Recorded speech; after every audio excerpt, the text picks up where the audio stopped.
وداعيا إلى الله بإذنه وسراجا منيرا وبشر المؤمنين بأن لهم من الله فضلا كبيرا.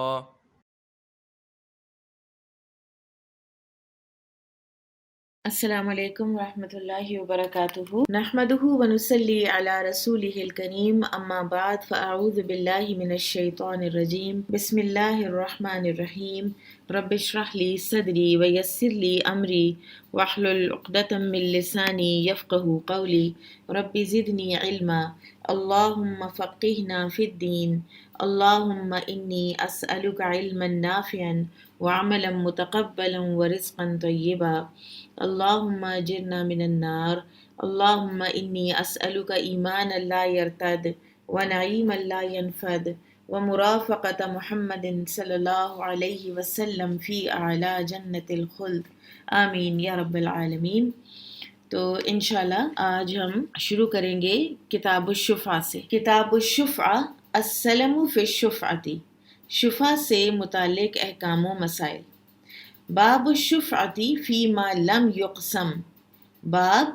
الشفعہ، شفعہ فی ما لم یقسم، ان چیزوں میں ہوتا ہے کہ جو تقسیم نہیں کی جاتی۔ فَإِذَا وَقَعَتِ الْحُدُودُ، اور جب حدود واقع ہو جائیں، فلا شفعہ، تو شفعہ نہیں ہوتا، یعنی حق شفعہ اس وقت استعمال ہو سکتا ہے جب تک ابھی جائیداد تقسیم نہیں ہوئی، لیکن اگر جائیداد تقسیم ہو جائے، باؤنڈری والز بن جائیں، حدود بالکل الگ الگ ہو جائیں، راستے الگ الگ ہو جائیں، تو پھر اس وقت حق شفعہ ختم ہو جاتا ہے۔ قال حدثنا مسدد قال حدثنا عبد الواحد قال حدثنا معمر عن الزهري عن ابي سلمة بن عبد الرحمن عن جابر بن عبد الله رضی اللہ عنہما قال قضى النبي صلی اللہ علیہ وسلم، جابر رضی اللہ تعالیٰ عنہ سے روایت ہے، وہ کہتے ہیں کہ رسول اللہ صلی اللہ علیہ وسلم نے فیصلہ فرمایا بالشفعۃ، شفعہ کا، فی کل ما لم یقسم، ہر اس چیز میں جو ابھی تقسیم نہیں ہوئی۔ فَإِذَا وَقَعَتِ الْحُدُودُ، پھر جب حدود واقع ہو جائیں، وَصُرِّفَتِ الطُّرُقُ، اور راستے بھی الگ ہو جائیں، فَلَا شُفْعَةَ، تو پھر کوئی شفعہ نہیں ہوتا۔ اب سب سے پہلے ہم یہ سمجھ لیں کہ شفعہ ہوتا کیا ہے۔ آپ دیکھیے کہ یہ ہیومن نیچر ہے کہ انسان اپنی جائیداد کا بغیر کسی شریک کے مالک ہونا چاہتا ہے، وہ کسی دوسرے کی مداخلت پسند نہیں کرتا، اور عموماً یہ ہوتا ہے کہ کچھ عرصہ جیسے بہن بھائی ہیں تو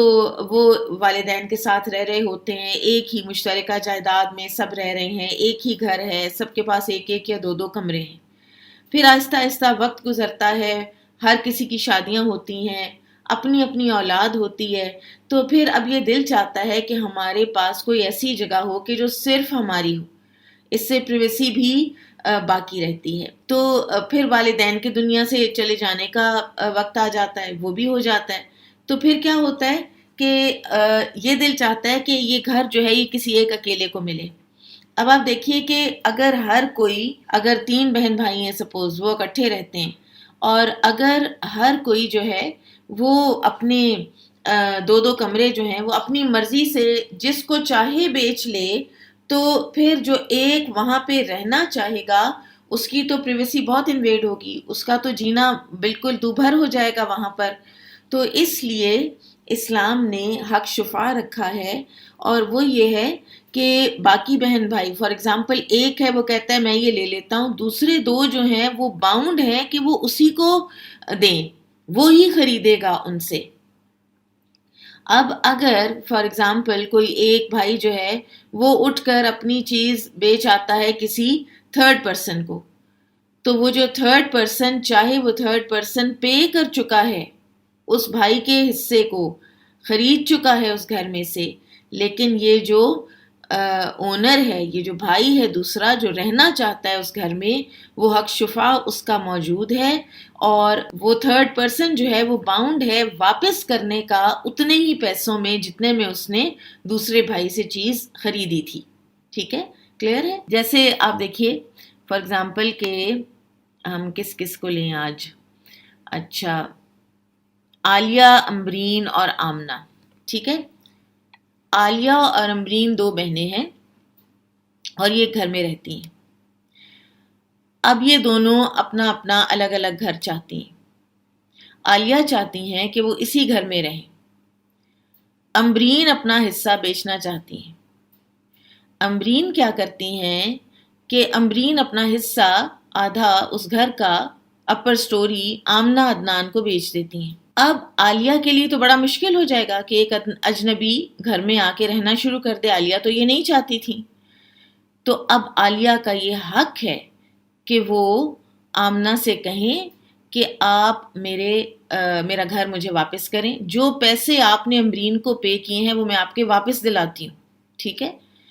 اور اتنے ہی، آمنہ یہ نہیں کہہ سکتی کہ اب مجھے زیادہ لینے ہیں. وہ اتنے ہی پیسے اپنے واپس لیں گی. آمنہ کو یہ حق نہیں ہوگا چاہے وہ خریدار ہو چکی ہیں. ٹھیک ہے، اس لیے کہ عام طور پر تو آپ دیکھیں کہ جس نے چیز خرید لی وہ اس کی ہو جاتی ہے نا، لیکن یہ معاملہ اتنا سینسٹیو ہے کہ اللہ تعالیٰ نے اس میں اجازت رکھی ہے ان کو جو کہ رہنا چاہتے ہیں اس گھر میں کہ وہ بائی آؤٹ کر لیں. ٹھیک ہے، جو تھرڈ پرسن باہر سے کوئی خریدار آیا ہے اس کا حق نہیں رکھا اللہ تعالیٰ نے کہ وہ کہے کہ نہیں میں نے خرید لیا اور میں نے واپس نہیں کرنی. اس کو یہ حق ہی نہیں دیا گیا. اس کو اگر ون آف دا اونرز کہہ رہے ہیں، عالیہ کہہ رہی ہیں آمنہ کو کہ میرا واپس کرو، تو آمنہ یہ نہیں کہہ سکتی کہ میں خرید چکی ہوں اور میں نے نہیں واپس کرنا. She'll have to return. ٹھیک ہے، اور یہ پریشانیوں کو اور جھگڑوں کو اور اختلافات کو دور کرنے کے لیے یہ حق شریعت نے دیا ہے.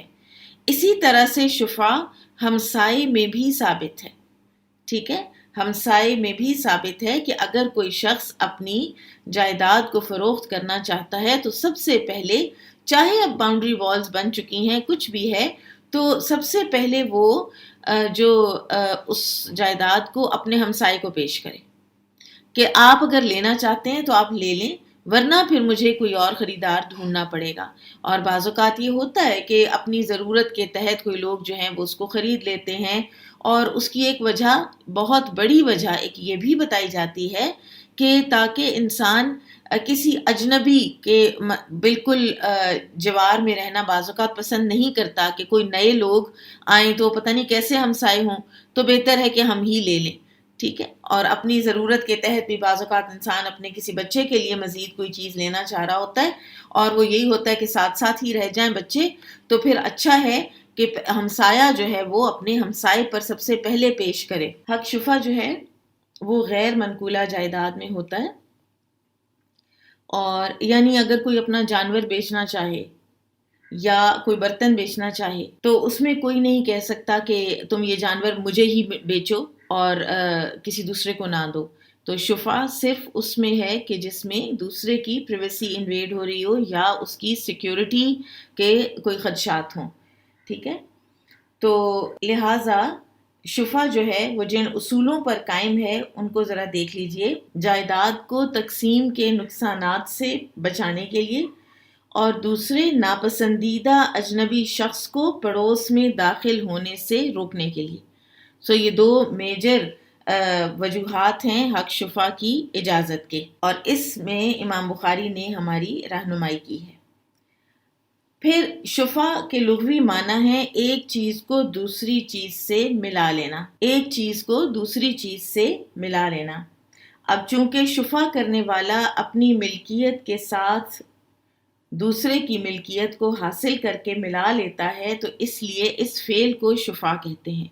آپ نے قرآن میں پڑھا ہے نا وَالشَّفْعِ وَالْوَتْرِ، شفع 2 یعنی ایون. ٹھیک ہے، تو ایک اس کا اپنا حصہ تھا اور ایک حصہ اس نے اپنے بھائی کا، بہن کا ملا لیا اس کو بائی آؤٹ کر کے.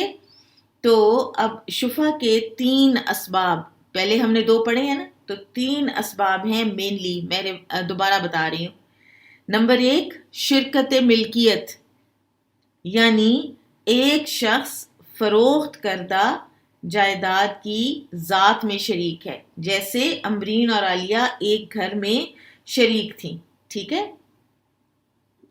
نمبر 2 شرکت حق، یہ لکھ لیجئے، شرکت ملکیت، اور نمبر 2 شرکت حق. 2 یا 2 سے زیادہ اشخاص فروخت کردہ جائیداد کی ذات کے بجائے اس کے حقوق میں شریک ہوں. ٹھیک ہے. حقوق میں شریک یعنی ایک زمین ہے، ٹھیک ہے، ایگریکلچرل لینڈ ہے، اور اس کی سیرابی کا وہی راستہ ہے جو ساتھ والے کی سیرابی کا راستہ ہے، تو پھر بھی حق شفا جو ہے وہ ثابت رہتا ہے. ٹھیک ہے. شرکت حق میں ہمسائیگی بھی آ جاتی ہے. شفا کرنے والے کا مکان فروخت کردہ جائیداد سے اگر متصل ہے تو سب سے پہلا حقدار اس کو خریدنے کا اس کا ہمسایہ ہے. اور پھر اس کا وہ پرنسپل کہ اگر امرین نے آمنہ کو بیچ بھی دیا تو آمنہ کا کوئی جو حقوق ملکیت ہے وہ ثابت نہیں ہوا. آمنہ کو عالیہ نے کہا کہ مجھے واپس کر دو تو آمنہ کو واپس کرنا ہوگا. اور پھر یہ کہ اگر جائیداد تقسیم ہو جائے اور راستے الگ ہو جائیں تو حق شفا ساقط ہو جاتا ہے. پھر یہ بھی جو ابھی ہم نے پڑھا تھا کہ یہ غیر منقولہ جائیداد میں ہوتا ہے، منقولہ جائیداد کے فروخت میں شفا نہیں ہوتا. کسی نے اپنا کوئی حیوان بیچا، کسی نے اناج بیچا، کسی نے پھل بیچا، تو یہ نہیں ہوتا، پھر شفا نہیں ہوتا. پھر یہ کہ شفا کرنے والے کی جو جائیداد ہے جس کی وجہ سے اسے شفا کا حق حاصل ہو رہا ہے وہ اس کی اپنی ہو. یعنی کوئی اگر فار ایگزامپل ساتھ میں حکومت کی کوئی ٹرسٹ ہے، کوئی وقف ہے، اور حکومت اس کو بیچ رہی ہے، نیلام کر رہی ہے، تو ہمسایہ اس کا شفا نہیں کر سکتا کہ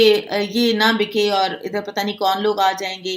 ٹھیک ہے. اس کے لیے اور رائٹس ہوتے ہیں، کوئی سٹے وغیرہ لیا جا سکتا ہے کہ یہاں پر ہماری پریویسی انویڈ ہوگی یا واٹ ایور. آگے چلتے ہیں. باب عرض الشفعتی علی صاحبها قبل البیع. فروخت سے پہلے شفع کو صاحب شفع پر پیش کرنا.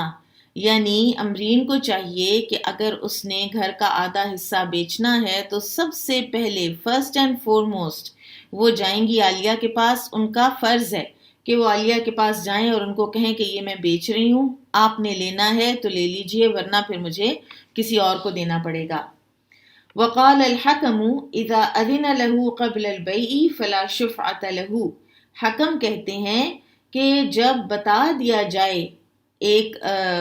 فریق کو، یعنی عالیہ کو اگر بتا دیا امرین نے کہ میں بیچنے لگی ہوں اور پھر وہ خاموش رہتی ہیں اس وقت، اور پھر امرین اگر کسی اور کو بیچتی ہیں تو پھر عالیہ کا کوئی حق نہیں ہے بولنے کا. ٹھیک ہے. جب بتایا تھا تو تب یا منع کر لینا تھا، خود خرید لینا تھا، کسی تصفیے پر پہنچ جانا تھا. وقال الشعبی من بیعت شفعته فهو شاہد. جس کا شفع یعنی جس کے سامنے اس کی مشترکہ جائیداد کا دوسرا حصہ جو ہے وہ اس کی بہن یا بھائی کسی اور کو اس کے سامنے بیچ رہا ہے، وہو شاہد، وہ موجود ہے، لا یغیرها، اور وہ اس پر کوئی اعتراض نہیں کرتا، اس کو تبدیل نہیں کرتا، فلا شفعۃ له، تو اس کو شفع کا کوئی حق نہیں ہے. یعنی بعد میں اس وقت دیر اینڈ دین منع کرنا ہے. ٹھیک ہے. یہ تب ہو سکتا ہے کہ یا آپ کہیں کہ مجھے پتہ نہیں تھا، میری غیر موجودگی میں ہوا ہے، میری لا علمی میں ہوا ہے، اور یا یہ کہ وہ آپ کے اوپر پیش ہی نہ کرے اور بیچ دے. قال حدثنا المکی ابن ابراہیم قال اخبرنا ابن جریج قال اخبرني ابراہیم ابن میسرۃ عن عمرو بن الشرید قال وقفت على سعد بن ابی وقاص فجاء المسور بن مخرمۃ. یہ کہتے ہیں راوی کہ میں تھا کھڑا سعد بن ابی وقاص رضی اللہ عنہ کے پاس. فجاء المسور بن مخرمہ، تو مسور بن مخرمہ ان کے پاس آئے. فوضع یدہ، تو انہوں نے رکھ دیا اپنا ہاتھ، علی احدی منکبی، میرے ایک کندھے پر. اذ جاء ابو رافع، اتنے میں آ گئے ابو رافع، مولا النبی صلی اللہ علیہ وسلم، جو کہ نبی صلی اللہ علیہ وسلم کے آزاد کردہ غلام تھے. فقال، تو انہوں نے کہا، یا سعد، اے سعد، وَابْتَعْ مِنِّی، خرید لو مجھ سے، بیتیّ، میرے 2 گھر، فی دارک، جو تمہارے محلے میں ہیں. فقال سعد، تو سعد نے کہا، واللہ ما ابتاعہما، اللہ کی قسم میں تو نہیں خریدتا. فقال المسور، تو مسور پاس کھڑے تھے جو، انہوں نے کہا، واللہ لتبتعنہما، اللہ کی قسم تمہیں ضرور یہ مکان خریدنا ہوں گے. فقال سعد، تو سعد نے کہا واللہ، اللہ کی قسم، لا ازیدک، نہیں میں زیادہ دوں گا تجھے، علی 4,000 4,000 درہم سے، منجمتن او مقطعتن، ٹکڑے ٹکڑے یا قسطوں میں، انسٹالمنٹس میں دوں گا، وہ بھی پورے نہیں دوں گا۔ قال ابو رافع نے کہا لقد اعطیت بها، کہ مجھے تو اس کا مل رہا ہے 500 دینار، 500 دینار، جو 4,000 درہم سے زیادہ ہے، کیونکہ درہم چاندی کا ہوتا تھا اور دینار سونے کا ہوتا تھا۔ ولولا انی سمعت رسول اللہ صلی اللہ علیہ وسلم یقول، اور اگر نہ میں نے سنا ہوتا رسول اللہ صلی اللہ علیہ وسلم کو یہ کہتے ہوئے، الجار احق بثقبہ، کہ ہمسایہ زیادہ حقدار ہے اپنے قرب کی وجہ سے، بثقبہ، اپنے قرب کی وجہ سے، ما اعطیتکھا، میں کبھی نہ دیتا تجھے یہ گھر، ب4,000 4,000 درہم میں، وَأَنَا أُعْطَى بِهَا، جبکہ مجھے مل رہے ہیں اس کے 500 دینار، 500 دینار، فَأَعْطَاهَا إِيَّاهُ، پھر بھی انہوں نے، ابو رافع نے 4,000 درہم ہی میں سعد کو وہ دونوں مکانات دے دیے۔ اس حدیث سے بھی یہ ثابت ہوا کہ ہمسائے کے لیے بھی حق شفعہ ہے، کیونکہ سعد بن ابی وقاص رضی اللہ عنہ کے محلے میں ابو رافع کے 2 مکانات تھے۔ اب یہاں پر انہوں نے سعد بن ابی وقاص کو پیش کیا، سعد بن ابی وقاص نے نہیں لیا، اور یعنی شروع میں انکار کیا، اور ساتھ مسور بن مخرمہ نے کہا کہ تمہیں ضرور ضرور لینا ہوگا، پھر انہوں نے اپنی بتائی ہوئی قیمت کے مطابق ہی اس کو لے بھی لیا۔ تو یہ سارا جو ہوا ہے نا، یہ اور پھر یعنی ابو رافع نے کسی اور کو نہیں دیا، تو یہ نبی صلی اللہ علیہ وسلم کی ایک بات جو ماننے کا، ایک من و عن، آپ کے فیصلوں پر عمل کرنے کا صحابہ کا جو مزاج تھا نا، وہ نظر آتا ہے۔ ورنہ ٹیکنیکلی، قانوناً، ایک دفعہ اگر ابو رافع نے سعد بن ابی وقاص رضی اللہ عنہ پر پیش کر دیے تھے وہ مکانات، اور انہوں نے کہا تھا کہ میں نے نہیں لینے، تو پھر ابو رافع اب کسی کو بھی دے سکتے تھے، لیکن ابو رافع رضی اللہ عنہ نے بھی چاہے کم قیمت ایکسیپٹ کی، لیکن دیے سعد بن ابی وقاص ہی کو، کہ میں اب اس محلے میں نئے کوئی لوگ لا کر نہیں بساتا جو کہ اس محلے کے لوگوں کو پریشان کریں، یا ان کی ہمسائیگی نئے لوگوں کی پہلے رہنے والوں کو پسند نہ آئے، ہو سکتا ہے، تو لہٰذا مجھے چاہیے کہ میں انہی کو دے دوں۔ تو اپنا نقصان برداشت کر لیا، لیکن دیا سعد بن ابی وقاص رضی اللہ عنہ کو ہی۔ ہمسائیگی کے حوالے سے شفع ہونے میں تھوڑا سا علماء نے اختلاف کیا ہے کہ کب ہمسائیگی میں شفع ہوتا ہے۔ تو بعض جو علماء ہیں وہ یہ کہتے ہیں کہ اس کے لیے مشترک راستہ ہونا ضروری ہے، ہمسائیگی میں راستے مشترک ہوں تو حق شفع ہوگا، ورنہ میرے ساتھ والے اگر مجھے کہتے ہیں کہ ہم گھر بیچنے لگے ہیں اور آپ اگر لینا چاہیں تو لے لیں، تو وہ ایک علیحدہ بات ہے، وہ ان کی ایک اچھائی ہے کہ اگر وہ مجھ سے پہلے پوچھ لیں۔ لیکن اگر وہ نہیں پوچھتے اور اگر وہ کسی اور کو بیچ دیتے ہیں، تو میرے گھر کی پریویسی تو کچھ بھی انویڈ نہیں ہو رہی نا، اور نہ ہی میں کوئی ان کی جائیداد میں مشترکہ مالک ہوں، تو لہٰذا بہرحال اجازت ان کو ہے، اگر راستے بھی فرق ہیں اور مشترکہ جائیداد بھی نہیں تھی۔ بابن ای الجواری اقرب، کون سا ہمسایہ زیادہ حقدار ہے؟ قال حدثنا حجاج قال حدثنا شعبة وحدثنا علي بن عبد الله قال حدثنا شبابة قال حدثنا شعبة قال حدثنا أبو إمران قال سمعت طلحة بن عبد الله عن عائشة رضی اللہ عنہا قلت یا رسول اللہ، عائشہ رضی اللہ عنہ فرماتی ہیں کہ میں نے پوچھا یا رسول اللہ صلی اللہ علیہ وسلم، ان لی جارین، میرے 2 ہمسائے ہیں، فَإِلَىٰ أَيِّهِمَا أُهْدِي، تو میں اپنا ہدیہ کس کی طرف بھیجوں؟ یعنی میرے پاس بھیجنے کو اتنا ہی ہے کہ میں ایک کو ہی بھیج سکتی ہوں، تو میں کس کو بھیجوں؟ قال، فرمایا، إِلَىٰ أَقْرَبِهِمَا مِنْكِ بَابًا، جس کا دروازہ تم سے زیادہ قریب ہے۔ تو ابن حجر کہتے ہیں کہ امام بخاری نے حدیث ابو رافع سے پڑوسی کے لیے حق شفع ثابت کیا ہے، اور حدیث عائشہ کو کتاب الشفا میں ذکر کر کے دروازے کے اعتبار سے قریب والے کو دور والے پر مقدم قرار دیا ہے،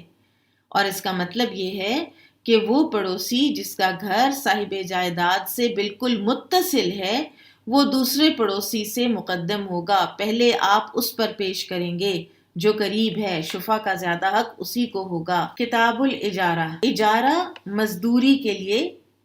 کے معنی میں استعمال ہوتا ہے۔ ایجار اور استیجار کسی کو مزدور بنانے کے لیے بھی بولا جاتا ہے۔ استیجار کے معنی گھر اجرت پر لینا بھی ہے، کرائے پر لینا فار ایگزامپل۔ مزدور کو اجیر کہتے ہیں، ٹھیک ہے، کیونکہ وہ اجرت لیتا ہے، اور جو امپلائر ہے جو مزدور رکھتا ہے اس کو آجر بھی کہتے ہیں۔ فقہا کی اصطلاح میں طے شدہ معاوضے کے بدلے کسی چیز کی منفعت دوسرے کے حوالے کرنا اجارہ کہلاتا ہے۔ طے شدہ معاوضے کے بدلے کسی چیز کی منفعت دوسرے کے حوالے کرنا اجارہ کہلاتا ہے، اور اس کے جواز میں کسی کو بھی اختلاف نہیں۔ ایک مزدور ہے، وہ اپنی صلاحیتوں کا فائدہ ایک طے شدہ اجرت کے تحت کسی دوسرے کو دے دیتا ہے تو یہ درست ہے، ٹھیک ہے، اور یہ اجرت غلے کی صورت میں بھی ہو سکتی ہے اور نقد کی صورت میں بھی ہو سکتی ہے۔ اور اگر آپ کتاب الاجارہ کو اچھی طرح سے جب انشاءاللہ پڑھ لیں گے اور پھر آپ دیکھیں گے کہ ہمارے ہاں جو مزدوروں اور مالکان، کبھی فیکٹری مالکان کے اگینسٹ، کبھی لیبر یونینز، کبھی کوئی ہتھ کنڈے، کبھی مزدوروں کا استحصال ہو رہا ہوتا ہے، کبھی مزدور بلیک میل کر رہے ہوتے ہیں، اور حالانکہ آپ دیکھیں کہ 1 مئی کو وہ لیبر ڈے کی چھٹی بھی ہوتی ہے اور وہ بس چھٹی ہی ہو جاتی ہے بس، اور اس میں بھی کوئی رولز اینڈ ریگولیشنز یا ان لوگوں کی کوئی تنخواہ کے حوالے سے یا ان لوگوں کی اجرت کے حوالے سے یا ان لوگوں کی کسی سیفٹی سیکیورٹی کے حوالے سے جو ہے وہ کوئی بھی نہیں کیا جاتا۔ اور اس میں آپ دیکھیے کہ جیسے بہت سے باہر یہ جو گلف کی جو کنٹریز ہیں نا، ان میں ایک ہماری ایک اسٹوڈنٹ گئی رہنے کے لیے، تو انہوں نے وہاں پر ایک میڈ ہائر کرنی تھی اپنی بچیوں کے لیے، اور ان کو اتنی مشکل ہو رہی تھی کہ وہاں پر کتنے رولز اینڈ ریگولیشنز تھے، کہاں کہاں آپ نے رجسٹر کرانا تھا، کہاں کہاں آپ نے اس کی ایج اور اس کی ساری اس کا وائف، اور یعنی کہ اینڈ میں اس نے کہا کہ مجھے یہ سمجھ آئی کہ میں نہ رکھوں تو بہتر ہے۔ یعنی بہرحال وہ ان لوگوں کی جو مزدور رکھے جاتے ہیں، جو میڈز رکھی جاتی ہیں، ان کی سیکیورٹی کے لیے وہ ہوتا ہے۔ ہمارے ہاں آپ دیکھیے کہ کوئی بل کوئی پاس نہیں ہوا کہ یہ جو چھوٹی چھوٹی بچیاں، آئے دن آپ اخبار میں یا ٹیلی ویژن پر اس طرح کی خبریں پڑھتے ہیں کہ جو بچی تھی گھر میں اور وہ غربت اور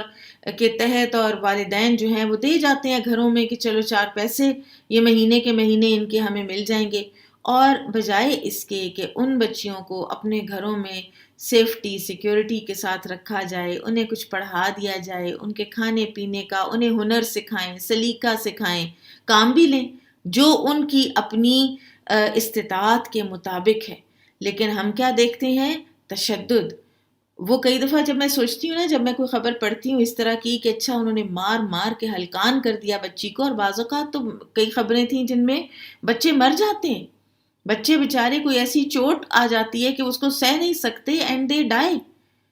اور انہوں نے کیا کیا ہوگا؟ کئی دفعہ میں سوچتی ہوں، میں کہتی ہوں یا اس نے چھپ کے کوئی چیز فریج میں سے نکال کے کھا لی ہوگی، یا ہو سکتا ہے اس نے ڈریسنگ ٹیبل سے نیل پالش اٹھا لی ہو سکتا ہے اس بچی بیچاری نے کوئی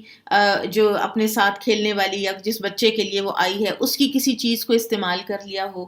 تو اس کو مار مار مار کے اس کا حشر بگاڑ دیتے ہیں۔ تو ایک تو یہ کہ اللہ کا ڈر ہو تو کوئی انسان ایسا نہیں کرے گا، لیکن جو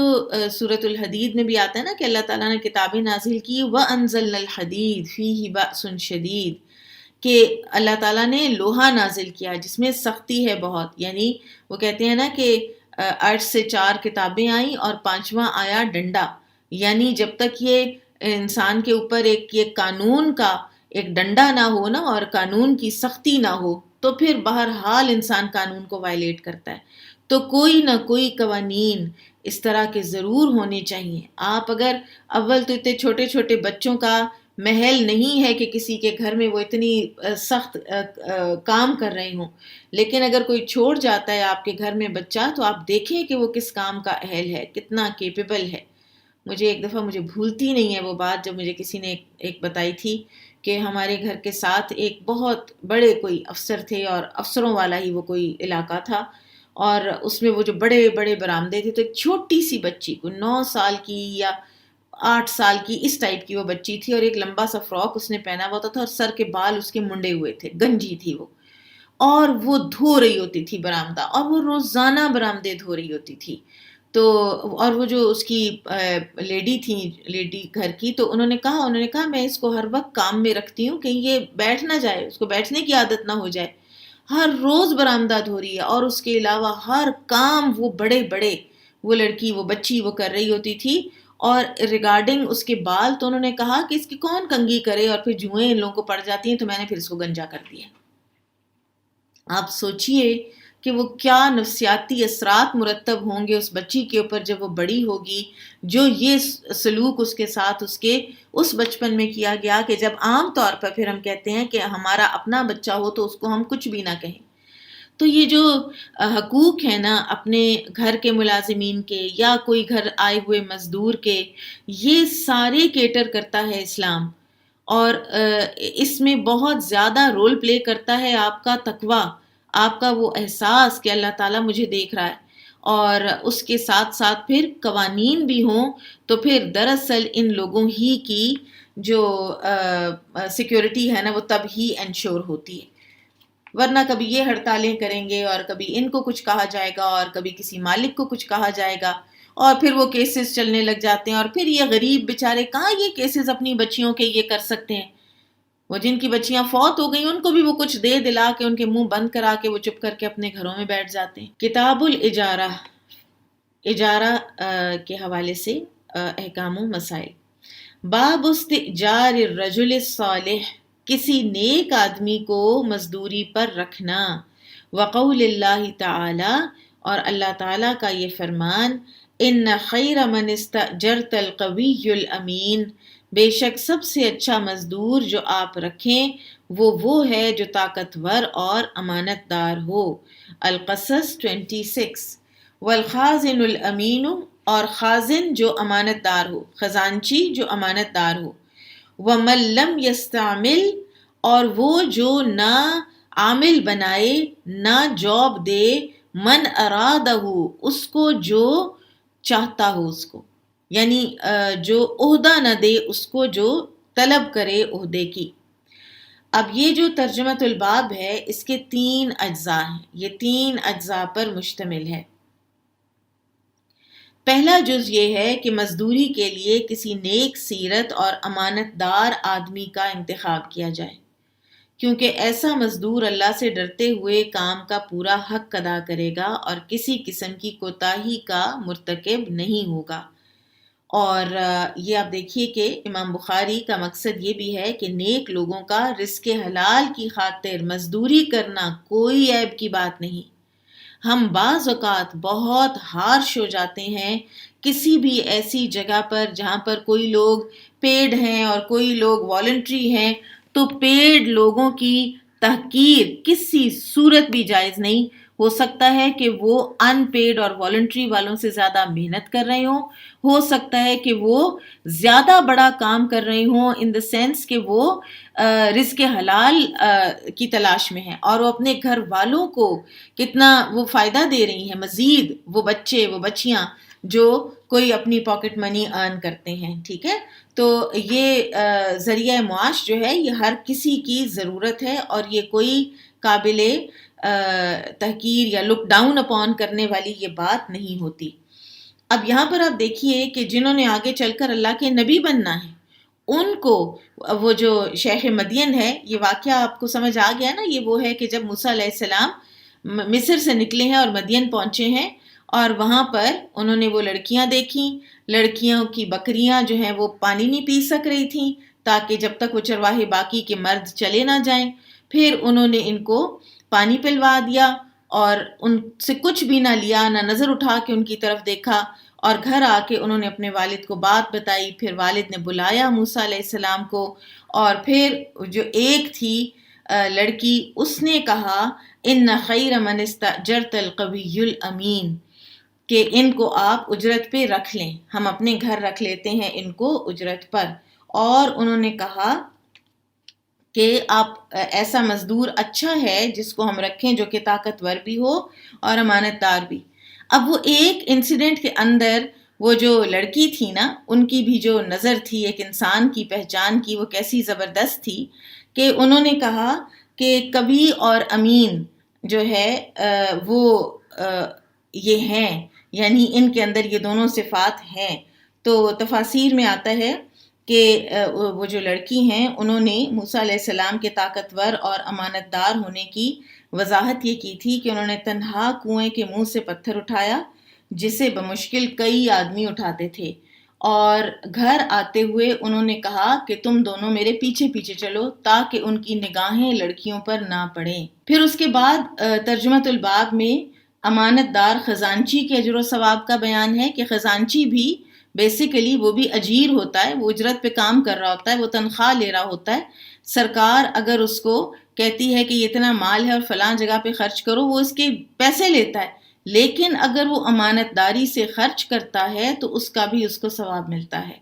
اور تیسرا یہ ہے کہ جو عہدے کے طلب کی حرص رکھتا ہو تو اس کو عہدہ نہ دیا جائے۔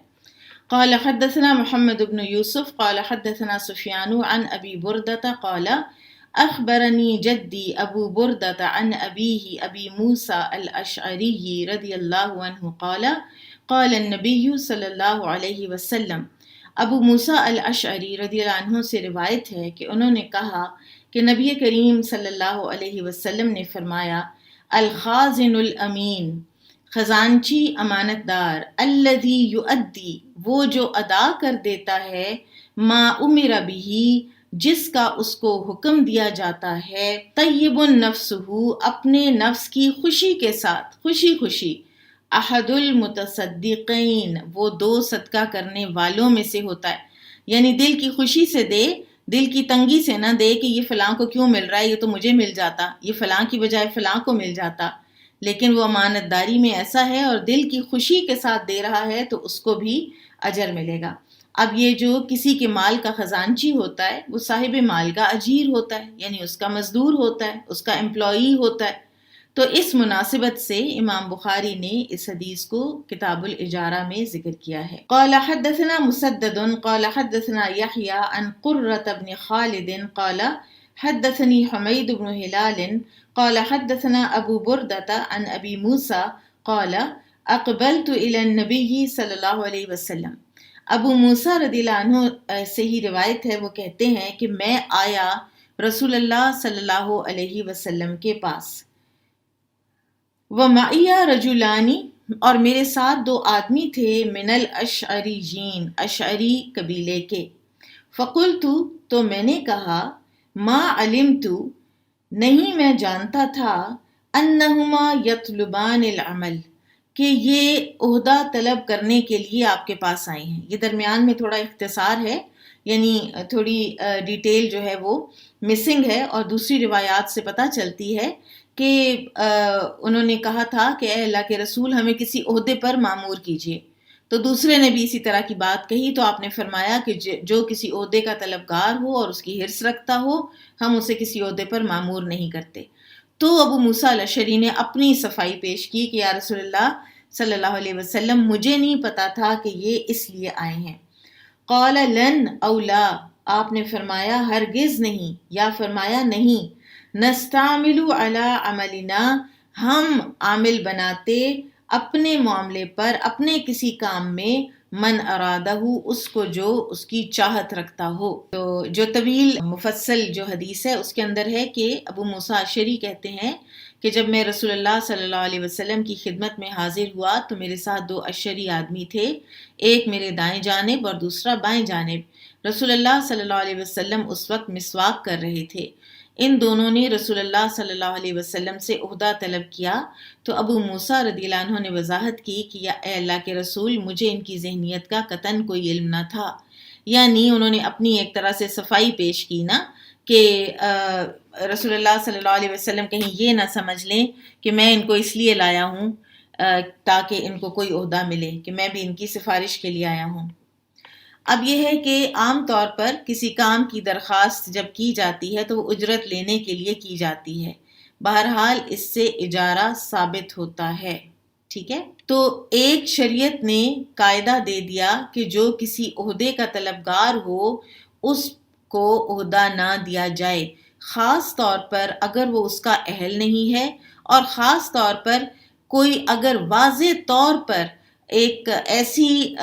نوکری کے پیچھے پڑا ہے، مانگ رہا ہے جہاں پہ رشوت کے اور کرپشن کے بہت چانسز ہوں، اور اس کا یعنی وہ پیچھے پڑا ہوا ہے کہ مجھے یہی نوکری چاہیے اور وہ ہر جگہ پہ اپنے اسٹرنگس پل کرتا ہے، تو ایسے انسان کو اس جگہ کی جو نوکری ہے وہ نہیں دینی چاہیے، کیونکہ اس میں اس کے اپنے بھی اخلاقی بگاڑ کا بہت زیادہ وہ ہوتا ہے، چانسز ہوتے ہیں، اور پھر بہت چانسز ہوتے ہیں کہ وہ دوسروں کو بھی کوئی فائدہ نہیں پہنچا سکے گا۔ البتہ اگر کسی کو خود پر اعتماد ہے کہ وہ قوم کی مصلحتیں بہتر سمجھتا ہے، وہ خدمت خلق کے جذبے سے سرشار بھی ہے، تو اس کے لیے عہدہ طلب کرنا جائز ہے، جیسا کہ یوسف علیہ السلام نے عزیز مصر سے خزانے کی وزارت کا قلمدان خود طلب کیا تھا۔ بابو راعی الغنمی علی قراریت، چند قیرات پر بکریاں چرانا، یہ بھی تو اجارہ ہے نا۔ قال حدثنا احمد بن محمد المکی قال حدثنا عمرو بن یحیی عن جدہ عن ابی ہریرہ رضی اللہ عنہ عن النبی صلی اللہ علیہ وسلم قال ما بعث اللہ نبیا، نہیں مبعوث کیا اللہ تعالیٰ نے کوئی نبی الا رعى الغنم، مگر یہ کہ انہوں نے چرائیں بکریاں۔ فقال اصحابہ، تو صحابہ نے عرض کی وانت، اور آپ بھی یا رسول اللہ؟ فقال نعم، تو فرمایا ہاں، کنت ارعاها، میں چرایا کرتا تھا ان کو، علی قراریت، چند قراریت کے بدلے، لأہل مکہ، اہل مکہ کے لیے۔ اور یہ بہت ارلی ان لائف آپ صلی اللہ علیہ وسلم نے شروع کر دیا تھا، اور ابو طالب کے گھر میں آپ نے کچھ نہ کچھ کنٹریبیوشن بالکل چھوٹے بچے ہونے کے وقت بھی کر دی تھی، جب آپ نے یہ بکریاں چرانا شروع کر دی تھی۔ پیغمبروں سے اللہ تعالیٰ نے بکریاں چروائی ہیں، اور اس میں جو حکمت بتائی جاتی ہے وہ یہ ہے کہ ابتدا ہی سے ان کے اندر شفقت اور رحمت کے جذبات پیدا ہو جائیں دوسروں کے لیے، اور بکریوں کی جس طرح سے نگہداشت اور ان سے پیار اور ان کو اکٹھے رکھنے سے ایک انسان کے اندر نگہبانی کی اور دوسروں کے لیے پیشنس کی، حلم کی، نرمی اور ہمدردی کی صفات پیدا ہوتی ہیں، اور انہی کے ذریعے سے وہ انسانوں کو راہ راست پر لا سکتے ہیں۔ اور اس اصول کی بنا پر اللہ سبحانہ و تعالیٰ نے ہر نبی سے بکریاں چروائیں، اور آپ دیکھتے ہیں کہ ہر نبی انسانوں سے خیر خواہی کا جذبہ اپنے اندر بہت زیادہ رکھتے تھے۔ اور جس طرح آپ دیکھیں کہ ایک چرواہا جو ہے نا، وہ بکریوں کے ادھر ادھر بھاگنے سے رنجیدہ نہیں ہوتا، وہ بڑے شوق سے ان بکریوں کے پیچھے بھاگ بھاگ کر ان کو پھر سے اکٹھا کرتا ہے، ان کے ریوڑ کو پھر سے اکٹھا کرتا ہے، ان کو مارتا پیٹتا نہیں ہے، وائلنٹ نہیں ہوتا ان کے ساتھ، پیار پیار سے ان کو لا رہا ہوتا ہے۔ تو اسی طرح سے پھر ایسے لوگ انبیاء کرام جو تھے وہ رنجیدہ نہیں ہوئے اپنے انسانوں کی، اپنے فالوورز کی یا اپنی اقوام کی بے اعتنائی سے بھی، اور جو مشقت بھی ان کو آئی اپنی اقوام کی طرف سے ان کو بھی وہ خندہ پیشانی سے برداشت کرتے رہے۔ تو بکریاں چرانا گویا جو اقوام کی لیڈرشپ ہے اس کا پیش خیمہ ہے۔ آج ہم کچھ سمجھتے ہی نہیں چرواہوں کو۔ جابر رضی اللہ تعالیٰ عنہ بیان کرتے ہیں کہ ایک مرتبہ رسول اللہ صلی اللہ علیہ وسلم ایک سفر سے واپس آ رہے تھے کہ راستے میں پیلو کے درخت آئے، تو ہم اس کے پھل چننے لگے۔ آپ صلی اللہ علیہ وسلم نے فرمایا سیاہ دانوں کا انتخاب کرنا کیونکہ یہ عمدہ ہوتے ہیں۔ صحابہ کرام نے پوچھا کیا آپ بھی بکریاں چراتے رہے ہیں یا رسول اللہ؟ فرمایا ہاں، ہر نبی نے بکریاں چرائی ہیں۔ باب استئجار المشرکین عند الضرورہ، کسی مشرک کو بوقت ضرورت رکھنا مزدور کے طور پر۔ او اذا لم یوجد اہل الاسلام، یا جب کوئی مسلمان مزدور نہ ملے۔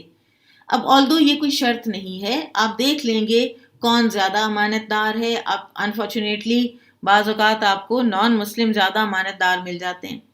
اور آپ یہ بھی دیکھیں گے کہ آپ کے کام کی صلاحیت کس میں زیادہ ہے، تو نان مسلم کو آپ اجارے پر رکھ سکتے ہیں. وعامل النبی صلی اللہ علیہ وسلم یہود خیبر، اور رسول اللہ صلی اللہ علیہ وسلم نے یہود خیبر کو کھیتی باڑی کے لیے رکھا تھا، وہیں چھوڑا تھا نا ان کو، کیونکہ مسلمان اس وقت ابھی اتنے تھے نہیں، اور نہ ہی مسلمانوں کے پاس اتنے وسائل تھے کہ خیبر کی وہ اتنی بڑی اراضی اور لش گرین اور فرٹائل لینڈ کو وہ ہینڈل کر سکتے. تو آپ صلی اللہ علیہ وسلم نے یہود کو ہی رکھ لیا اور پھر ان کے ساتھ اجرت کا معاملہ کر لیا تھا. سو لہٰذا حربی کافر وہ جس کے ساتھ جنگ ڈکلیئر ہوئی ہو، اس سے بھی کوئی کام لینے یا مزدوری کرانے میں حرج نہیں، صرف دیکھنا یہ ہوگا کہ وہ دھوکہ نہ دے آپ کو.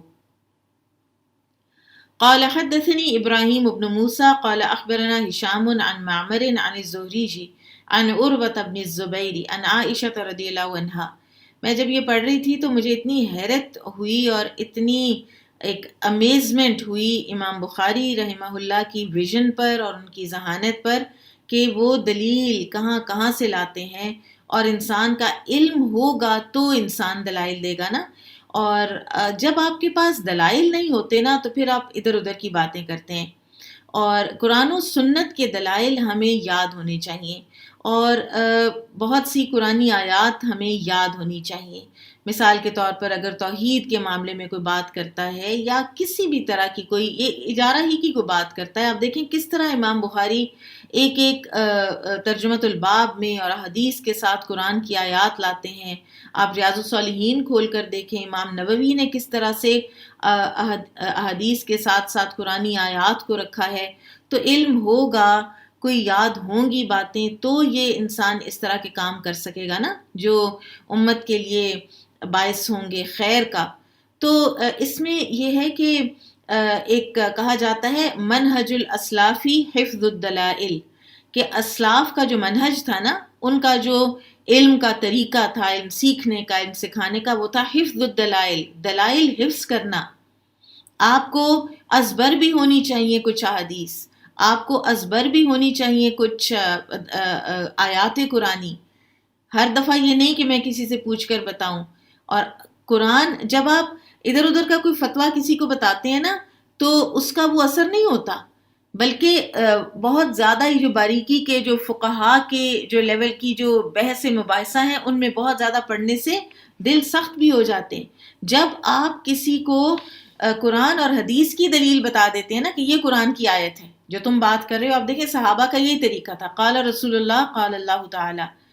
تو اگلا جو ہے وہ چپ ہو جاتا ہے، کیونکہ قرآن وہ کتاب ہے کہ جو باطل کا دماغ نکال دیتی ہے. فبہت الذی کفر، اور کافر کو بالکل ہکا بکا کر دیتی ہے. تو لہٰذا ہمیں کچھ دلائل جو ہیں وہ یاد ہونے چاہیے. بہرحال واستأجر النبی صلی اللہ علیہ وسلم و ابو بکر رجلا من بنی الدیل، بنو الدیل میں سے رسول اللہ صلی اللہ علیہ وسلم اور ابو بکر رضی اللہ عنہ نے ایک آدمی کو اجرت پر رکھا، اس کو ہائر کیا. ثم من بنی عبد بن عدی ہادیا، یعنی پھر وہ بنو عبد بن عدی کا ایک خاندان ہے، قبیلے کی وہ وضاحت کر رہی ہیں مزید. خریتن، خریت کے طور پر، ہادین یعنی خریتن، الخریت. اب وہ بتا رہے ہیں کہ خریت ہوتا کون ہے؟ الماہر بالہدایہ، وہ جو راستوں کا ماہر ہوتا ہے. ٹھیک ہے. قد غمس یمین حلف، اور وہ تھا ایک مضبوط معاہدے میں، وہ رہ چکا تھا فی آل العاص بن وائل، عاص بن وائل کے خاندان کے ساتھ، یعنی پکا مشرک تھا خود بھی اور ایک پکے مشرک کے ساتھ اس کے معاہدے بھی تھے. وَهُوَ عَلَى دِينِ كُفَّارِ قُرَيْشٍ، اور وہ کفار قریش کے دین پر تھا. فَأَمِنَاهُ، تو ان دونوں بزرگوں نے، رسول اللہ صلی اللہ علیہ وسلم اور ابو بکر رضی اللہ عنہ نے اس پر اعتماد کیا، اس پر ٹرسٹ کیا. فَدَفَعَا إِلَيْهِ، تو دیے اس کو ان دونوں نے راحلتیہما اپنی اونٹنیاں، اپنی سواریاں، وواعداہ اور اس سے وعدہ لیا غار ثور غار ثور میں آنے کا بعد ثلاث لیال 3 راتوں کے بعد فاتاہما تو وہ آیا ان کے پاس براحلتیہما ان کی دونوں سواریاں لے کر صبیحۃ لیال 3 3 راتوں کے بعد کی صبح کو فرتحلا پھر وہ دونوں روانہ ہوئے وانطلق معہما عامر بن فہیرہ اور ساتھ چلے ان دونوں کے عامر بن فہیرہ، یہ ابو بکر رضی اللہ عنہ کے آزاد کردہ غلام تھے اور یہ بیر معونہ میں پھر شہید ہوئے تھے۔ والدلیل الدیلی اور والدلیل اور رہنما الدیلی جو دیلی قبیلے کا تھا وہ بھی ساتھ تھا، اس کا نام تھا عبداللہ بن اریقت۔ فأخذ بهم اسفل مکہ اور وہ ان کو مکہ کے نچلے علاقے سے لے گیا، وہو طریق الساحل اور یہ راستہ تھا ساحل سمندر کا۔ اب امام بخاری کا جو ترجمۃ الباب ہے اس سے تو ایسا معلوم ہوتا ہے کہ شاید مشرک سے بلا ضرورت مزدوری نہیں کروانی چاہیے، جبکہ جو حدیث ہے اس میں تو ایسی کوئی بات نہیں ہے، بلا ضرورت والی تو کوئی بات نہیں ہے۔ تو اس کا جواب یہ ہے کہ اگرچہ اس حدیث میں مشرک سے مزدوری نہ کرانے کی کوئی صراحت نہیں ہے، لیکن ایک دوسری حدیث میں جہاں نبی صلی اللہ علیہ وسلم نے یہ فرمایا ہے کہ ہم مشرک سے تعاون نہیں لیتے، تو امام بخاری نے تطبیق پیدا کی ہے اور یعنی ساتھ انہوں نے ایک شرط جو ہے وہ لگا دی ہے۔ لیکن جمہور جو فقہاء ہیں وہ کہتے ہیں کہ کسی بھی وقت مشرک سے مزدوری کرائی جا سکتی ہے، کیونکہ مزدوری میں ویسے بھی ذلت ہے، امپلائی ہونے میں وہ بات تو نہیں ہے جو امپلائر ہونے میں ہے۔ البتہ مسلمان کو چاہیے کہ وہ خود کسی مشرک کا اجیر نہ بنے، اور آج آپ دیکھیں دنیا کیا ہو گئی ہے، کیونکہ اس میں مسلمان کی توہین ہے، سبحان اللہ۔ اور یہ ایک بہت غور طلب بات ہے اور بڑا زبردست یہ انسان تھا عبداللہ بن اریقت کہ نبی صلی اللہ علیہ وسلم پر کفار مکہ نے بھاری انعام مقرر کیا ہوا تھا گرفتاری پر، اور یہ مسلمان بھی نہیں تھا، اور اس کے باوجود جتنی امانت داری کے ساتھ اس نے وہ اونٹنیاں رکھی ہیں 3 راتیں، پھر وہ لایا ہے، پھر وہ لے کر گیا ہے اور مدینہ پہنچا کے آیا ہے غیر معروف راستوں سے، اور اپنی اجرت لی ہے بس، اور کسی قسم کی خبر نہیں دی قریش مکہ کو۔ اور یہ بات ہے کہ ایک انسان کا، کیونکہ وہیں پہ رہتے تھے، تو ایک انسان کا پتہ ہوتا ہے کہ یہ ٹرسٹ وردی ہے، چاہے کچھ بھی ہو گیا یہ ہماری سیکرٹ لیک آؤٹ نہیں کرے گا۔ تو یعنی اس ٹاپ سیکرٹ میں، ہجرت کے ٹاپ سیکرٹ سفر میں ایک مشرک شامل تھا، سبحان اللہ۔ اس کے بعد میں مسلمان ہونے کی کوئی خبر نہیں ملتی۔ بابن اذا استأجر اجیرا لیعمل له بعد 3 ایام۔ اب اسی حدیث سے امام بخاری ایک اور مسئلہ ڈرائیو کر رہے ہیں کہ کوئی شخص کسی کو اس شرط پر مزدور رکھے کہ 3 دن بعد، او بعد شہر یا مہینے بعد، او بعد سنتن یا سال بعد تم میرا یہ کام کرو گے، جازہ تو ایسا کرنا جائز ہے۔ وہما علی شرطہما یعنی وہ دونوں آجر اور اجیر، وہما علی شرطہما اور وہ اپنی شرطوں پر رہیں گے، الذی اشترطاہ اذا جاء الاجل جب وہ جو انہوں نے شرطیں طے کی تھیں تو جب طے شدہ وقت آ جائے تو وہ اپنی شرطوں پر دونوں قائم رہیں گے۔ قال حدثنا يحيى بن بكير قال حدثنا الليث عن عقيل قال ابن شهاب فأخبرني عروة بن الزبير أن عائشة رضي الله عنها زوج النبي صلى الله عليه وسلم قالت واستأجر رسول الله صلى الله عليه وسلم وأبو بكر اجرت پر رکھا رسول اللہ صلی اللہ علیہ وسلم نے اور ابو بکر رضی اللہ عنہ نے رجلا من بنی الدیل بنو الدیل کا ایک آدمی ہادین خریتن جو کہ ہادی تھا، راستہ بتانے میں ماہر تھا، وہو علی دینی کفاری قریش اور وہ کفار قریش کے دین پر تھا۔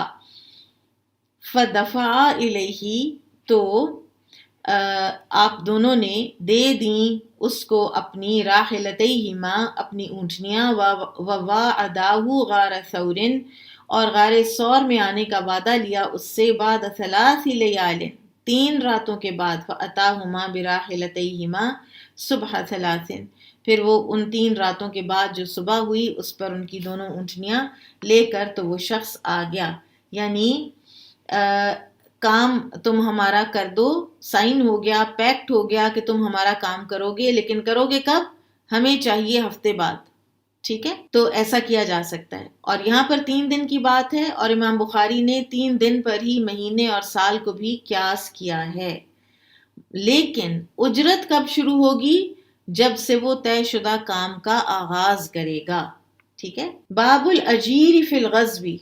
جہاد میں مزدور ساتھ لے کر جانا۔ آپ ٹریول کر رہے ہیں اور آپ کو اپنی کسی ملازم یا ملازمہ کی عادت ہے اور آپ کا اس کے بغیر گزارا نہیں ہے، بعض خواتین کی بڑی عادت ہوتی ہے، تو کیا وہ ساتھ لے جا سکتی ہیں اپنی ملازمہ کو ساتھ اپنا کوئی کام وام کرنے کے لیے؟ قال حدثني يعقوب بن إبراهيم قال حدثنا إسماعيل بن علية قال أخبرنا ابن جريج قال أخبرني عطاء عن صفوان بن يعلى عن يعلى بن أمية رضي الله عنه قال غزوت مع النبي صلی اللہ علیہ وسلم۔ يعلى بن امیہ کہتے ہیں رضی اللہ عنہ کہ میں نے جہاد کیا نبی صلی اللہ علیہ وسلم کے ہمراہ جیش العسرتی، جیش عسرہ یعنی غزوہ تبوک، فَكَانَ مِنْ أَوْثَقِ أَعْمَالِي فِي نَفْسِي، اور وہ میرے دل میں میرے اعمال میں سے سب سے زیادہ پختہ اور سب سے زیادہ بڑی بات ہے جس پر کہ مجھے اعتماد ہے، یعنی وہ میری سب سے بڑی نیکی ہے میرے خیال میں۔ فَكَانَ لِي أَجِيرٌ، ساتھ میرا ایک مزدور بھی تھا، فَقَاتَلَ إِنسَانًا، تو وہ لڑ پڑا ایک آدمی سے، فَعَدَّ أَحَدُهُمَا، تو کاٹ کھائی ان میں سے ایک نے اصبع صاحبہ، اپنے ساتھی کی انگلی چبا لی، فَانْتَزَعَ، تو جس کی چبائی تھی نا اس نے اپنی انگلی باہر کھینچی اس کے منہ سے، اصبعہ، تو اس نے کھینچی اپنی انگلی، فَأَنْدَرَ، تو گر گیا، ثنیتہ، دانت اس کا وہ جو چبا رہا تھا، فسقطت، تو گر گیا، وہ کھچ کے نیچے آ گیا دانت اور وہ دانت بھی گر گیا۔ فانطلق الی النبی صلی اللہ علیہ وسلم، تو یہ گئے نبی صلی اللہ علیہ وسلم کے پاس، فاہدر ثنیتہ، تو آپ صلی اللہ علیہ وسلم نے اس دانت کو تو انویلڈ کر دیا، یعنی ویسے تو اگر کوئی بے گناہ کسی کا دانت توڑ دے تو اس کی تو دیت ہے نا، السن بالسن، ٹھیک ہے، لیکن آپ نے اس کو انویلڈ کیا، وقالا، اور فرمایا، افیدع اصبعہ، کیا وہ چھوڑ دیتا اپنی انگلی، فی کا، تیرے منہ میں، نقدمہا، کہ تو چبا جائے اس کو، یعنی اس نے کچھ تو کرنا تھا نا، اس نے نکالنی تھی، تو اس میں تمہارا دانت ٹوٹ گیا تو اس میں کوئی دیت نہیں ہے۔ قالا، وہ کہتے ہیں، احسبہ، میرا خیال ہے، قالا، کہ آپ نے فرمایا تھا، کما یقدم الفحل، جیسے اونٹ چبا جاتا ہے۔ قال ابن جریج وقال حدثني عبد الله بن ابي مليكة عن جده بمثل هذه الصفة ان رجلا عد يد رجل فاندر ثنيته فاهدرها ابو بکر رضی اللہ عنہ۔ عبداللہ بن ابی ملیکہ سے روایت ہے کہ وہ اپنے دادا سے اسی طرح کا ایک قصہ بیان کرتے ہیں کہ ایک شخص نے دوسرے کا ہاتھ کاٹا اور اس نے اس کا ثنیہ یعنی سامنے والا دانت کھینچ لیا، تو ابو بکر رضی اللہ عنہ نے دانت کی دیت باطل کر دی۔ اور امام بخاری رحمہ اللہ کا یہاں پر جو یہ حدیث لانے کا مقصد ہے وہ ہے کہ جہاد میں ذاتی خدمت کے لیے مزدور ملازم ساتھ لے جانا جائز ہے، کیونکہ یعلا بن امیہ رضی اللہ عنہ نے اپنے ساتھ مزدور رکھا ہوا تھا اور نبی صلی اللہ علیہ وسلم کی موجودگی میں یہ کام ہوا اور آپ نے اس سے روکا نہیں، ٹھیک ہے، لہٰذا آپ ٹریولنگ میں اپنے سہولت کے لیے اپنا کوئی ملازم وغیرہ ساتھ لے کے جا سکتے ہیں۔ بابن اذا استأجر اجیرا، جس نے کسی کو اجیر رکھا، اجرت پر مزدور رکھا، فبین لہ الاجل، اور مدت تو طے کر دی، ولم یبین العمل، لیکن عمل جو ہے جو کام ہے وہ واضح نہیں کیا، یعنی آپ ایک ملازم رکھتے ہیں اور آپ اس کو کہتے ہیں کہ تم گھر کے کام پر ملازم ہو، ٹھیک ہے، اب آپ ڈیٹیل میں ایک ایک چیز نہیں کہ اگر میرا سوئچ خراب ہو گیا تو وہ سوئچ جو ہے وہ بھی تم بازار سے کوئی الیکٹریشین تم بلا کے دو گے، پلمبر تم بلاؤ گے، ٹھیک ہے، کچن میں تم یہ صفائی کرو گے، تم یہ کوکنگ کرو گے، ٹھیک ہے، گیٹ تم کھولو گے، گیٹ تم بند کرو گے، یہ ڈیٹیلز تو آپ نہیں دیتے نا، جب آپ اس کو کہتے ہیں کہ میں نے تمہیں گھر کے کام پہ رکھ لیا ہے تو بس پھر سارے کام جو ہیں وہ اس کے اندر ہی آ جاتے ہیں، ٹھیک ہے، آپ پوری ہر چیز کو اس طرح اسپیسیفائی نہیں کرتے ہیں، ٹھیک، تو ایسا کرنا جائز ہے۔ لِقَوْلِهِ، اللہ سبحانہ وتعالیٰ کا یہ فرمان، انی ارید ان انکحک احدی ابنتی ہاتین الی قولہ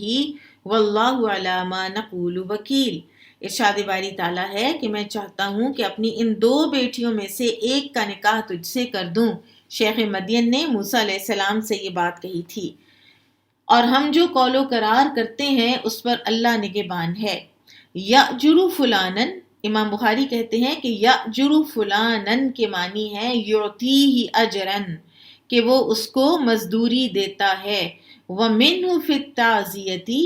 اور تعزیت کرتے ہوئے اسی طرح کی ایک بات کہی جاتی ہے، آجرک اللہ، اللہ تعالیٰ تجھے اجر دے۔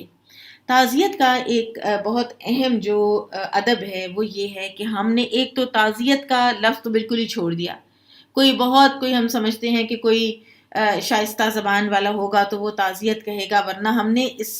جو ہم جاتے ہیں تعزیت کے لیے تو ہم کیا کہتے ہیں، ہم افسوس کرنے جا رہے ہیں۔ ہمارے یہاں میں ایک افسوس پہ تھی، میں ایک افسوس پہ جا رہی ہوں، ٹھیک ہے۔ اللہ تعالیٰ نے ایک فیصلہ نافذ کیا ہے، آپ کو کس بات کا افسوس لگا ہوا ہے؟ آپ کیوں افسوس کرتے ہیں؟ کیا آپ کو حق ہے افسوس کا؟ ٹھیک ہے، تو یہ جو ٹرمینالوجی ہے یہ درست نہیں ہے۔ افسوس کہنا ہمیں آج سے چھوڑ دینا ہے۔ تعزیت، میں تعزیت کے لیے جا رہی ہوں، اور وہاں پر یہ بات کہیں آجرک اللہ، اللہ آپ کو اجر دے، اللہ آپ کو صبر جمیل عطا فرمائے، اور اللہ تعالیٰ آپ کو اجر عظیم عطا فرمائے، ٹھیک ہے۔ اپنی زبان میں کہہ لیں، نہ بولیں عربی اگر نہیں بول سکتے تو، لیکن بہرحال اپنی ٹرمینالوجی جو ہے وہ درست کر لیں۔ بعض اوقات ہم انجانے میں ایسی الفاظ بول جاتے ہیں کہ جو ہماری عقیدے پر جس کی زد پڑتی ہے جا کے، ٹھیک ہے۔ بہرحال مقصد یہ ہے کہ اگر کوئی آدمی کسی کو اجرت پر بطور مزدور رکھتا ہے اور کام کرنے کی مدت بھی وضاحت سے بیان کر دیتا ہے، ٹھیک ہے، کہ میں تمہیں 6 مہینے کے لیے رکھ رہی ہوں، میں تمہیں پروبیشن پہ رکھ رہی ہوں، میں تمہیں سال کے لیے رکھ رہی ہوں، اور یا پھر بعض اوقات مدت بھی طے نہیں ہوتی، وہ ہفتے بعد ہی آپ کو پتہ چلتا ہے آپ کے کام کا نہیں ہے، یا وہ خود ہی چلا جاتا ہے، ٹھیک ہے، لیکن کام کی صراحت نہیں کرتا، تو ایسا کرنا جائز ہے، ٹھیک ہے، اور اس میں کوئی شرعاً ناپسندیدہ چیز نہیں ہے۔ اور اس سلسلے میں امام بخاری نے صرف ایک آیت کا حوالہ دیا ہے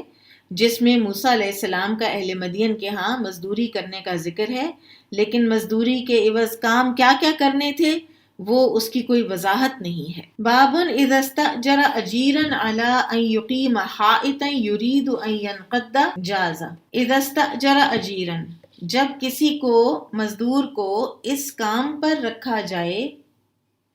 علی ان یقیم حائطا، کہ وہ کسی دیوار کو اٹھا کھڑا کرے، یرید ان ینقض، جو گرا چاہتی ہو، گرنے والی ہو، جازا، تو ایسا کرنا جائز ہے۔ مزدوری پہ کچھ لوگ رکھنا اور ان کو کہنا کہ دیوار کھڑی کر دو، ایسا کرنا جائز ہے۔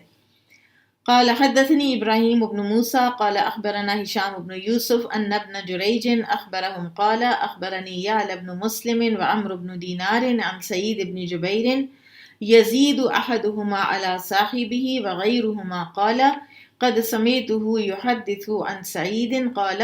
قال لي ابن عباس رضي الله عنه حدثني أبي بن كعب قال قال رسول الله صلى الله عليه وسلم۔ ایک طویل سند کے بعد ابن عباس سے روایت ہے کہ مجھ سے ابی بن کعب رضی اللہ عنہ نے روایت کیا کہ رسول اللہ صلی اللہ علیہ وسلم نے فرمایا، فانطلقا حتی اذا اتیا اہل قریۃ استطعما اہلہا فابوا ان یضیفوہما فوجدا فیہا جدارا یرید ان ینقض۔ قال سعید بیدہ ہکذا۔ اب یہ آیت ہے سورۃ الکہف کی کہ وہ دونوں چلے یہاں تک کہ وہ ایک بستی والوں کے پاس آئے، ان سے انہوں نے کھانا مانگا، انہوں نے کھانا دینے سے انکار کر دیا، ان کی ضیافت سے انکار کر دیا،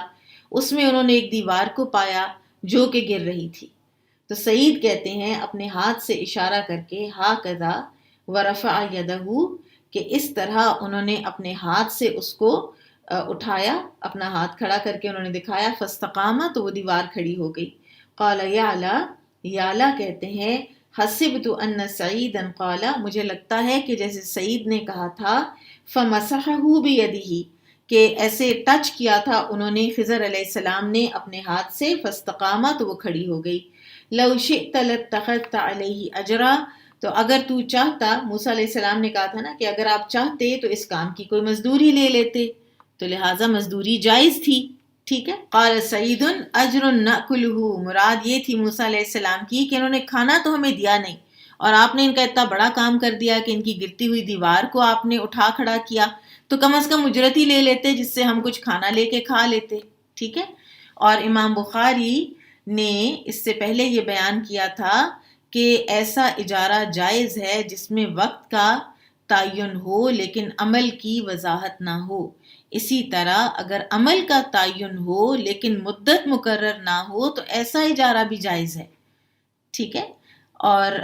یعنی یہ کام کر دو، اب اس کام پر کتنی دیر لگے گی یہ تو بعض اوقات بعد میں پتہ چلتا ہے، ٹھیک ہے، تو آپ مدت کو نہیں کرتے اسپیسیفائی، آپ صرف کام کو اسپیسیفائی کرتے ہیں، تو یہ بھی جائز ہے۔ باب الاجارتی الی نصف النہار، کسی کو دوپہر تک مزدوری پر رکھنا، یہ بھی بڑی بہت زبردست، بڑی خوبصورت احادیث ہیں، اور امام بخاری کا جو طریقہ استدلال ہے وہ بھی پھر دوبارہ یہاں پہ ایک امیزنگ طریقے سے نظر آتا ہے۔ قال حدثنا سلیمان بن حرب قال حدثنا حماد عن ایوب عن نافع عن ابن عمر رضی اللہ عنہما عن النبی صلی اللہ علیہ وسلم قال مثلکم، نبی صلی اللہ علیہ وسلم نے فرمایا، اور یہ ابن عمر کی روایت ہے، کہ تمہاری مثال ومثل اہل الکتابین، اور مثال اہل کتاب کی، کمثل رجل، ایک ایسے آدمی کی مثال ہے، استاجر اجراء، جس نے اجرت پر کچھ مزدور رکھے، فقال، پھر اس نے کہا، من یعمل لی من غدوۃ الی نصف النہار علی قیرات، کون میرا کام کرے گا صبح سے نصف النہار تک ایک کی رات کے بدلے، فعملت الیہود، تو یہود نے کام کرنا شروع کر دیا، ثم قال، پھر اس نے کہا، من یعمل لی من نصف النہار الی صلاۃ العصر علی قیرات، اب ایک کی رات کے بدلے نصف النہار سے صلاۃ العصر تک کون کام کرے گا،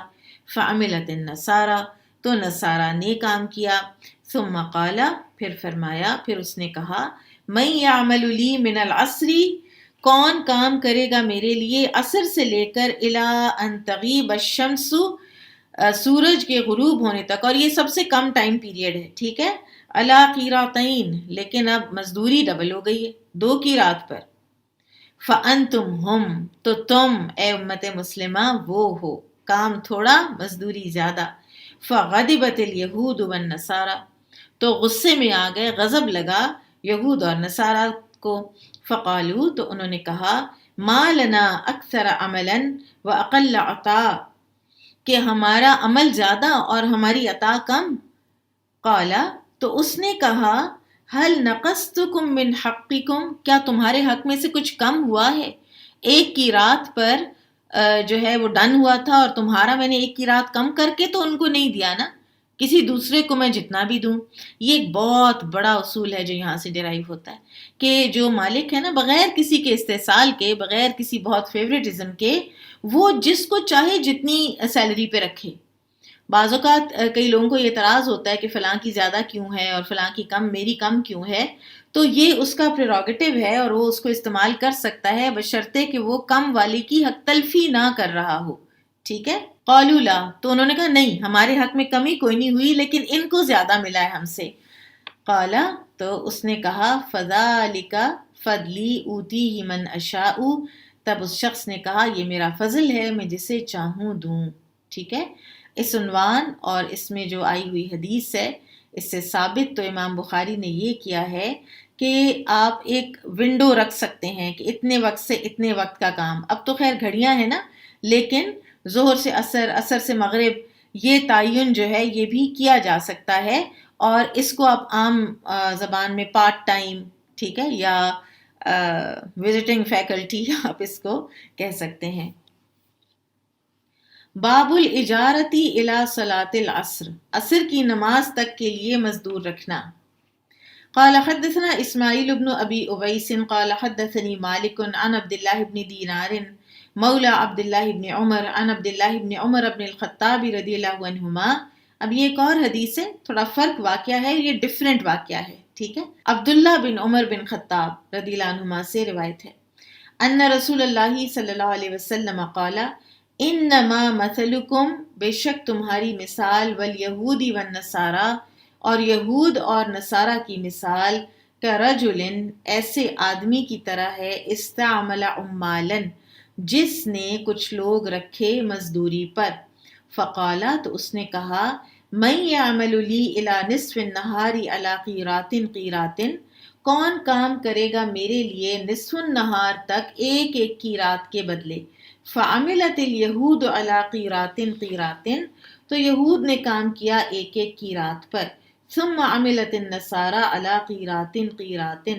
پھر نصارہ نے کام کیا ایک ایک قیرات پر، ثم انتم الذین تعملون من صلاة العصر الى مغارب الشمس علی قیراتین قیراتین، پھر اس کے بعد تم لوگ آئے اور تم لوگوں نے صلاۃ العصر سے مغرب تک، غروب آفتاب تک، دو دو قیرات پر کام کیا، فغضبت الیہود والنصارى، تو غصہ آیا یہود اور نصارہ کو، وقالو، اور انہوں نے کہا، نحن اکثر عملا واقل عطاء، ہم زیادہ کام کیا ہم نے اور مزدوری ملی ہمیں تھوڑی، قال هل ظلمتکم من حقکم شیئا، تو اس نے کہا کہ یعنی اللہ تعالیٰ نے کہ تمہارے حق میں سے میں نے کچھ کمی کی، قالوا لا، تو انہوں نے کہا نہیں، قال فذلک فضلی اوتیہ من اشاء،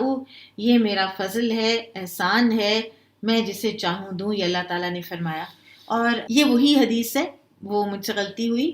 آگے ایک اور حدیث آ رہی ہے کہ جو کہ فرق واقعہ ہے، یہ وہی ہے جو پیچھے ہم نے پڑھی، یہاں پر صرف ترجمۃ الباب جو ہے وہ یہ ہے کہ نصف النہار سے صلاۃ العصر تک بھی کسی کو مزدور رکھا جا سکتا ہے، جیسے صبح سے لے کر نصف النہار تک رکھا جا سکتا ہے۔ اب امت مسلمہ کو قرآن و حدیث کی حفاظت اور اشاعت کی ذمہ داری سونپی گئی ہے، اور اس عظیم کارنامے کی وجہ سے اس امت کو اللہ تعالیٰ نے اپنی ان نعمتوں سے نوازا ہے جن سے یہود و نصارہ کو نہیں نوازا، اور امت مسلمہ کو ان پر برتری عطا فرمائی ہے، اور اللہ تعالیٰ اس نعمت کو برقرار رکھے اور ہمیں توفیق عطا فرمائے کہ ہم بھی اپنا کوئی حصہ اس میں ڈال لیں۔ بابو اسم من منع اجر الاجیر، اس شخص کا گناہ جو مزدور کی اجرت نہ دے۔ قال حدثنا يوسف بن محمد قال حدثني يحيى بن سليم عن إسماعيل بن أمية عن سعيد بن أبي سعيد عن أبي هريرة رضي الله عنه عن النبي صلى الله عليه وسلم قال قال الله تعالى ثلاثة، تین لوگ ایسے ہیں، أنا خصمهم يوم القيامة، میں جھگڑا کروں گا ان سے قیامت کے دن، میں مدعی ہوں گا ان کے خلاف، سبحان اللہ۔ رجل، ایک وہ آدمی، آتا بی ثم قدر، جس نے میرے نام لے کر کوئی اس نے عہد و پیمان کیا اور پھر وعدہ توڑا، ورجل باع حرا، اور وہ آدمی جس نے کسی آزاد انسان کو خریدا، یعنی غلام بنا کر اس نے اس کو بیچ ڈالا، کسی کو یعنی جیسے اغوا کر کے اور اس کو پھر آگے غلام بنا کر بیچ ڈالا، فَأَكَلَ ثَمَنَهُ، اور اس کی قیمت کھا گیا، وَرَجُلٌ اسْتَأْجَرَ أَجِيرًا، اور وہ آدمی جس نے اجرت پر ایک آدمی رکھا، مزدور رکھا، فَاسْتَوْفَى مِنْهُ،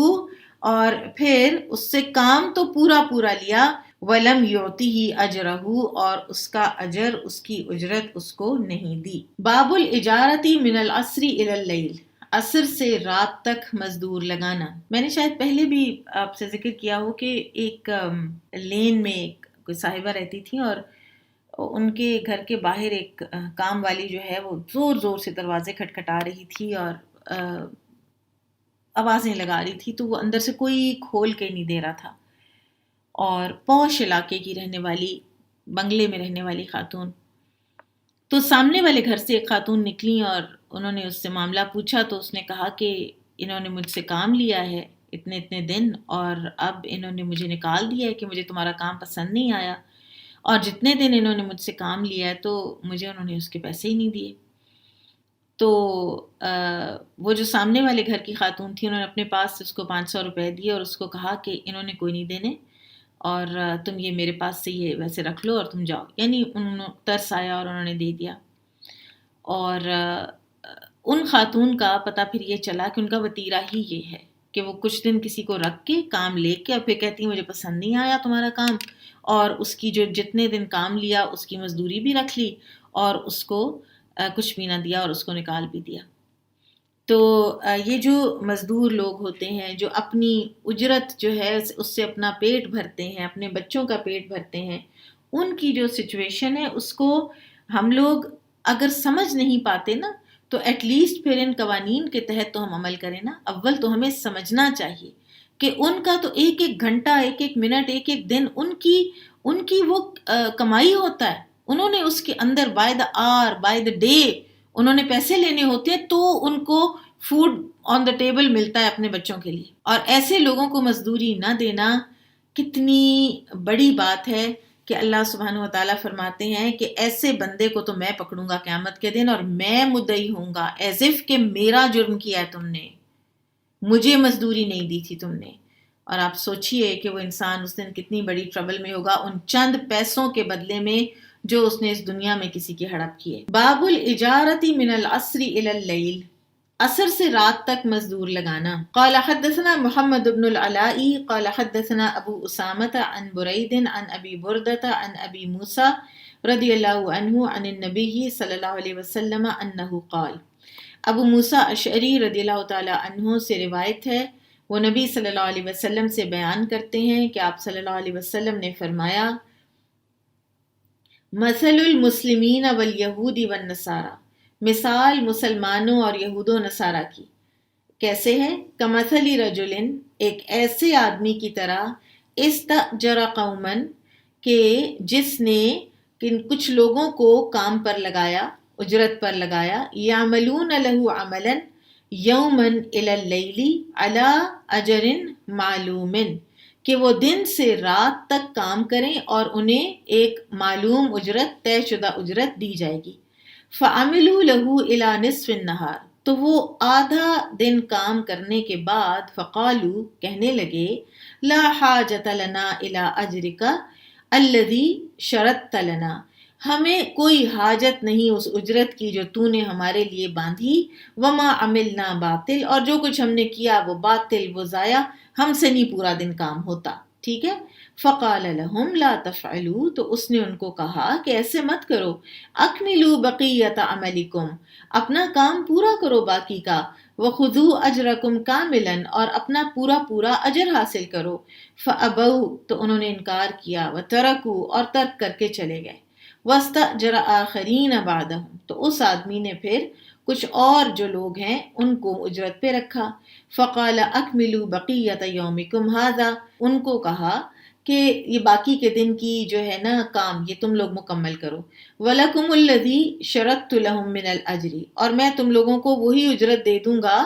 کہ جو میں نے پچھلوں کے ساتھ طے کی تھی۔ فَعَمِلُوا، تو وہ کرنے لگ گئے کام، حَتَّى إِذَا كَانَ حِينَ صَلَاةِ الْعَصْرِ، یہاں تک کہ جب صلاۃ العصر کا وقت آیا، یعنی وہ ٹائم آیا، قالوا، وہ کہنے لگے، لَكَ مَا عَمِلْنَا بَاطِلٌ